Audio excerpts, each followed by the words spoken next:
Baik, sebelumnya Assalamualaikum warahmatullahi wabarakatuh. Perkenalkan di sini saya Gilang Adi Fernanda mewakili teman-teman eh, untuk menyampaikan hasil diskusi kami terkait DNR. Yang pertama, kasus itu intinya ada seorang pasien datang ke rumah sakit, pendidikannya SMA, kemudian diagnosisnya subsektif, kemudian setelah dilakukan resusitasi itu terjadi ROSC, kemudian status DNR atas permintaan suami. Seperti itu. Kemudian untuk pendahuluan, berdasarkan Deklarasi Universal Hak Asasi Manusia disebutkan bahwa setiap orang berhak atas kehidupan. Hal ini dipertegas dalam Undang-Undang Dasar Republik Indonesia tahun 45, pasal 28A menegaskan bahwa setiap orang itu berhak untuk mempertahankan hidup dan kehidupannya. Seperti itu. Namun demikian yang ditemukan di rumah sakit seorang dokter sebagai klinik leader itu seringkali menghadapi permasalahan DNR. Kemudian untuk hasil pemerintahan DNR itu diajukan oleh pihak yang berbeda pada masing-masing kasus. Kemudian permintaan suami atau pertimbangan dari dokter penanggung jawab dan PPA. Kemudian pasien yang diputuskan untuk memiliki prognosis buruk atau cenderung buruk itu alangkah lebih baiknya mungkin DNR gitu. Lalu faktor yang mempengaruhi keputusan DNR adalah faktor pasien, keluarga, tim profesional, pemberi asuhan, kemudian sumber daya, kemudian pemahaman bioetika, seluruh organ rumah sakit yang terlibat, kemudian pidana, juga sebagai konsekuensi hukum DNR. Lalu yang selanjutnya itu ada DNR dari perspektif hukum itu seperti apa sih gitu ya.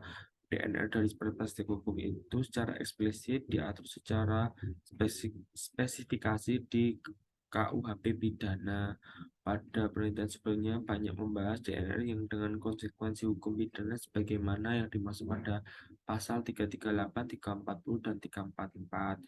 Kemudian DNR ini dalam kajian Permenkes nomor 37 tahun 2014, regulasi hukum Indonesia belum ada yang mengatur yang spesifikasi terkait terminologi donor resusitasi, sehingga kajian Permenkes nomor 37 tahun 2014 tentang penentuan kematian dan pemanfaatan donor organ jarang dibahas secara mendalam.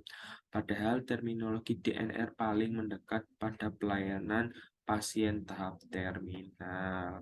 Salah satunya itu adalah untuk menunda eh, bantuan hidup pada pasien tertentu itu ya resusitasi tadi. Kemudian untuk pedomannya berdasarkan standar akreditasi baik nasional atau internasional di rumah sakit diwajibkan untuk memiliki pedoman pelayanan dalam tahap terminal termasuk di dalamnya pengaturan tentang donor resusitasi. Standar nasional akreditasi rumah sakit menyebutkan beberapa poin penting dalam pelaksanaan permintaan DNR sebagai salah satu bagian dalam pelayanan tahap terminal, yaitu dilakukan asesmen awal, asesmen ulang terhadap pasien dan keluarga sesuai dengan kebutuhan mereka. Screening ini merupakan proses penting untuk menentukan bahwa pasien masuk ke dalam fase terminal. Selanjutnya, dokter bersama profesi pemberian asuhan (PPA) lainnya melakukan asesmen awal dan asesmen ulang berbasis IR yang bersifat individu untuk mengidentifikasi kebutuhan pasien dalam tahap terminal dan keluarganya.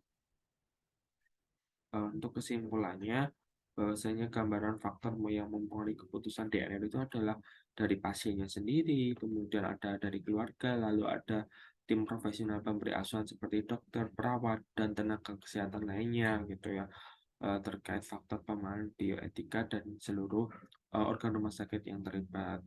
Seperti itu. Kemudian tiga hal berikut merupakan keputusan yang dilakukan oleh pasien yang berada dalam keadaan yang tidak dapat disembuhkan akibat penyakit yang diderita terminal state, dan tindakan kedokteran sudah sia-sia, artinya tidak memberikan efek yang signifikan walaupun sudah diberikan pengobatan yang optimal.